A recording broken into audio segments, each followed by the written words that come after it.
ಬಹುತೇಕ ಈ ತಿಂಗಳ ಕೊನೆಯಲ್ಲಿ ತೀರ್ಮಾನ ಆಗ್ತದೆ. ಸರ್, ಈಗ ನನ್ನ ಬಗ್ಗೆ ಅಕ್ಕಿ ಬಂದು ಇಂದಿರಾ ಕಿಟ್ ಕೊಡ್ತೀನಿ ಅಂತ ಹೇಳಿದ್ರು. ಎಲ್ಲಿಗೆ ಬಂದ ಪ್ಲಾನ್ ಡಿಲೇ ಆಗ್ತದೆ. ಒಂದ್ ಕಡೆ ಟೆಂಡರ್ ನಲ್ಲಿ ಸಾಕಷ್ಟು ಜನ ಪಾರ್ಟಿಸಿಪೇಟ್ ಮಾಡಿಲ್ಲ. ಇದು ದೊಡ್ಡ ಟೆಂಡರ್ ಇದೆ, 6,000 ಕೋಟಿ. ಅದಕ್ಕೆ ಮರು ಟೆಂಡರ್ ಮಾಡಿಸಿದ್ದೇವೆ. ಯಾಕಂದ್ರೆ ಹೆಚ್ಚು ಜನ ಭಾಗವಹಿಸಬೇಕು, ಹೆಚ್ಚು ಜನ ಪಾರ್ಟಿಸಿಪೇಟ್ ಮಾಡ್ತಾರೆ.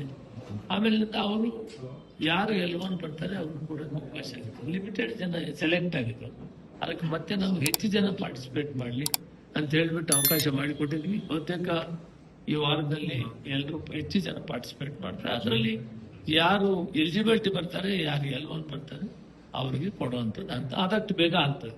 ಹತ್ರ ಬಂದಿದೆ ಅದು ಕಾರ್ಯಕ್ರಮ. ನೆಕ್ಸ್ಟ್ ಮಂತ್ ಇದಾದ್ರೂ ಕೂಡ ಕೊಡುವಂತ ಏರ್ಪಾಡು ಮಾಡ್ಕೊಡ್ತೀವಿ. ಬೇಳೆ, ಎಣ್ಣೆ, ಸಕ್ಕರೆ, ಉಪ್ಪು ಬರ್ತದೆ.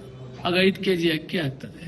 ಉಳಿದಿದ್ದ 5 kg ಬೆಲೆ ಎಷ್ಟಾಗ್ತದೆ ಅಷ್ಟಕ್ಕೆ ಈ ಪದಾರ್ಥಗಳು ಕೊಡೋದ್ರಿಂದ ಪ್ರೋಟೀನ್ ಫುಡ್ ಕೊಟ್ಟರೆ ಮಕ್ಕಳಿಗೂ ಮನೆಯಲ್ಲಿ ಎಲ್ರಿಗೂ ಅನುಕೂಲ ಆಗ್ತದೆ. ಆ ದೃಷ್ಟಿಯಲ್ಲಿ ನೆಕ್ಸ್ಟ್ ಮಂತ್ ಇಂದ ನಾವು ಕೊಡಬೇಕು ಅಂತ ತೀರ್ಮಾನ ಬಂದಿದ್ದೀವಿ.